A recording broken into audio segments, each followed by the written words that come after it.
How we're going with this. Okie dokie, eliminating financial hardship in New Zealand. Okay, this is a concept that I've had for ages, which I've developed over years, just with a lot of reflection. But what it is a machine, okay, a form of property development where I demonstrate how we really can get rid of financial hardship in New Zealand very easily, so that even people on the lowest incomes, maybe even beneficiaries, can comfortably afford their own home in a good place. If that sounds ridiculous to you, then think about what I'm saying, what I've written, and then ask yourself, where did Andrew get it wrong? Okay, I think you'll discover that it's all very logical stuff.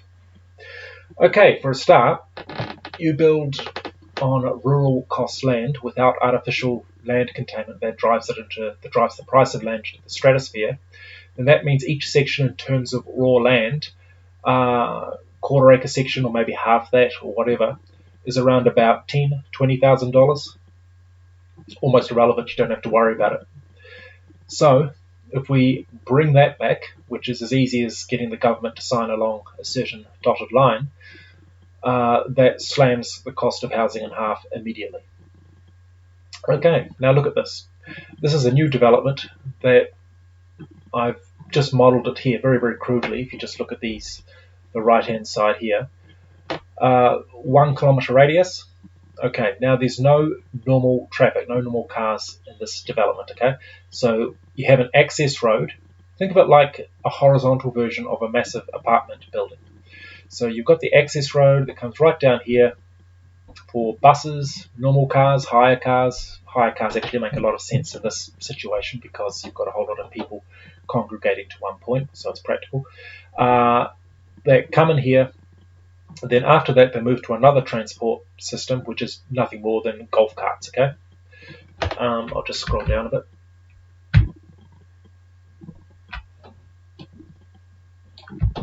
Sorry, see over here? Look at that. There's your contained golf cart, fully automated, maximum travel speed, 20 kilometers per hour, and it operates on designated roads. There's no normal roads, it's just golf cart tracks, basically. Now, with that, with fully automated golf carts supporting the development, like a horizontal elevator, in a sense, you can build your roading, your golf cart type roading like this. Just one way, about 2 meters wide, as I state in my picture there. Flow on, flow off, like a highway system. Absolutely benign and largely invisible. You won't even notice the roading. The roads virtually disappear in this development. Footpaths, where do you build them? You build them in between the houses, up along here. So it comes into the houses over there and up, and very occasionally, when necessary, they cross over with the golf cart tracks. And remember, those golf carts are travelling at no more than 20 kilometers per hour, and they'll have anti-collision automatic braking systems with them. So it's incredibly safe. So when you walk out of your house, you're not walking with cars and roads. It's back streets, all green, all nice and hippie, so to speak. And so it's a beautiful, quiet, silent development. Now, is any of that unrealistic? It's not even slightly realistic. In fact, there are examples of this, essential examples for it throughout California and Florida. Okay, so I'll just go through this. These are all the bullet points for these developments. Golf carts to be fully automated in the future, easily done in a low-speed segregated context. We already have it, okay? It's the Ultra system, the Ultra Heathrow pod system that exists in Heathrow Airport. You can see a working example of it. Very, very easy to do full automation when it's on a designated guideway, not competing with other forms of traffic. It's just not an issue. Wipes out all those garages, all those long driveways, everything. Big savings. Number 2, so trees and garden and natural sounds completely dominate. Of course they do. Less roads, more greenery. Lifestyle atmosphere at traditional suburban densities. Absolutely. Excellent as a retirement village. I mean, of course, retired people would love this because it's very peaceful, controlled environment. The transport system, they don't have to drive, and they can still get immediate access to key facilities. And of course, it's brilliant for young families if you've got kids. If they're in the central facility, you'll probably have a daycare centre and a school, could go right up to high school, easily done. Even if it's very small with the internet supporting it, you don't need to have multiple classes and all that sort of thing. So it's very, very easy to take care of kids on that level. 5, it's a carbon sink. So it supports abundant plant growth. Less roads, more plants.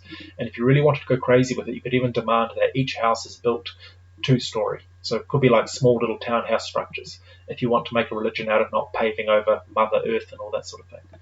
The reason why I like to stress that is because when you look at how this development works, the environmentalists can't poo-poo it by saying, oh, it's sprawl. It's like, no, this kind of sprawl is garden sprawl. It promotes the greenery. It turns a grass desert into a garden. So it's by no reasonable measure can the environmentalists claim that it should be suppressed. And in this political world, that's actually very, very important, unfortunately. Okay, ultra-efficient low-speed electric transport, perfect feeder for public transport. Okay, we'll just go back up here. In the central facilities, everything feeds into one point. Okay, so it's really good to support a bus stop. Once again, the environmentalists should be technically smiling at that. Okay, and you have covenants on the village and cluster scale to securely isolate dangerous people. That is very, very important. Now, the wonderful thing about earning a lot of money is that you can live in the nice side of town where you know the gangs or people like that, the underclass, are not going to move in.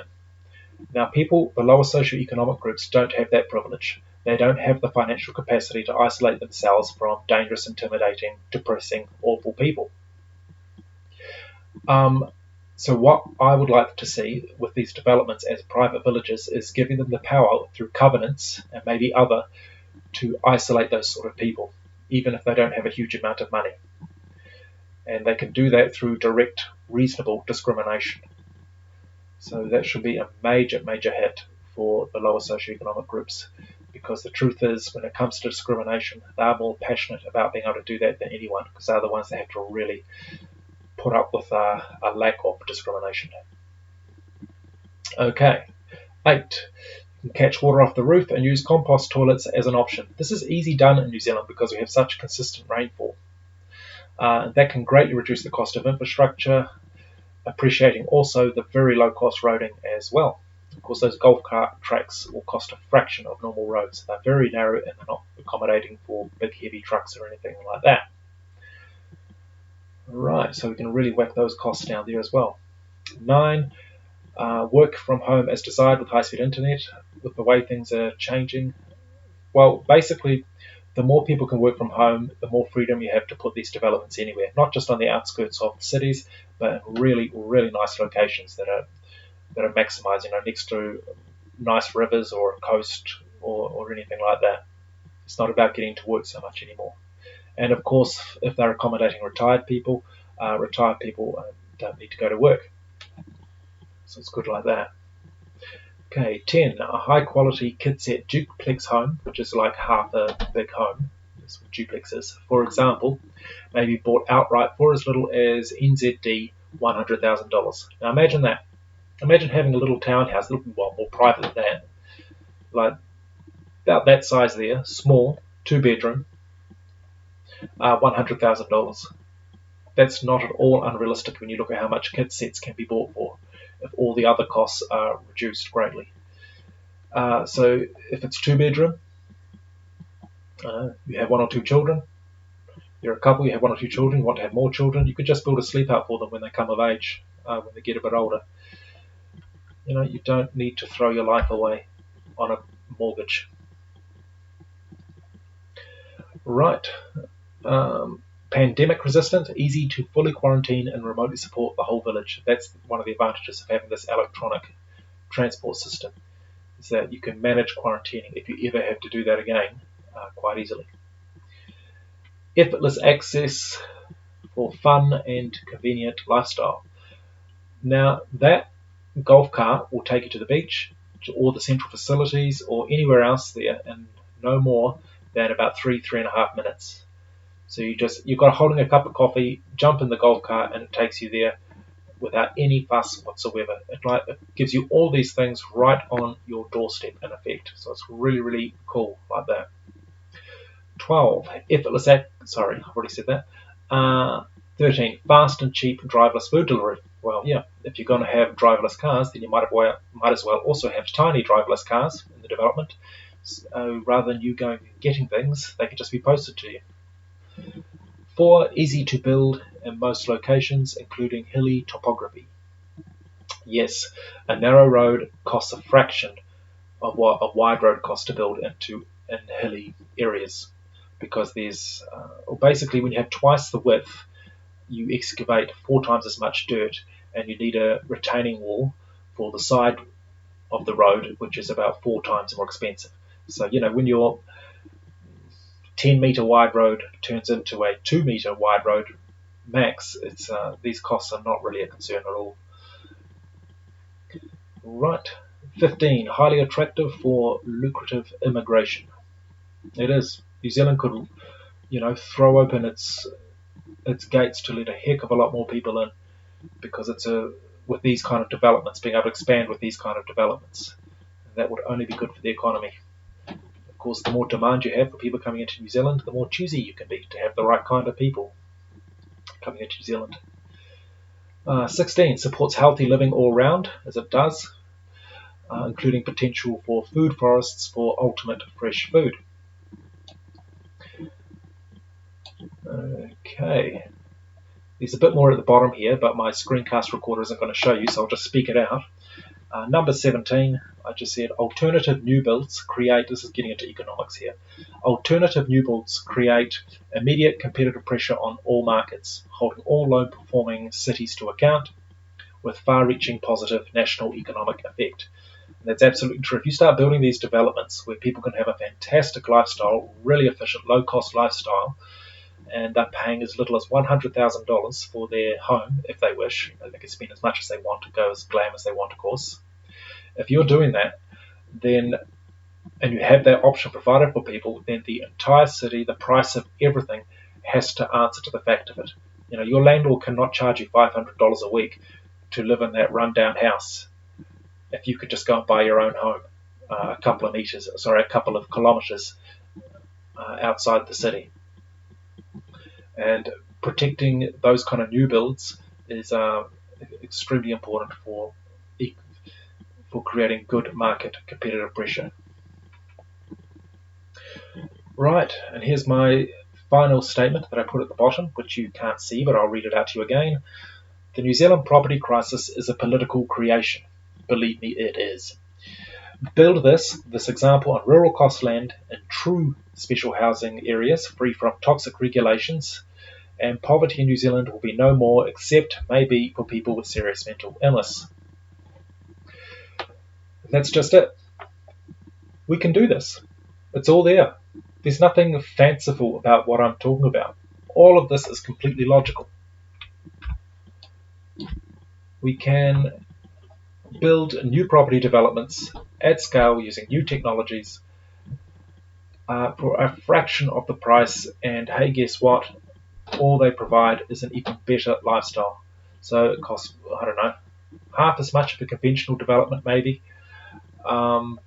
if you're bringing in kit sets, and delivers twice the lifestyle or more. Am I wrong? Have I made a mistake? An intellectual error? Don't think so. It's all terribly logical stuff. So why don't we do it? Oh, one other thing. If you're right into being good to Māori and Pacifica and all these so-called disadvantaged groups, then why don't we build these for them? Don't have to love it, surely. Okay, thank you very much.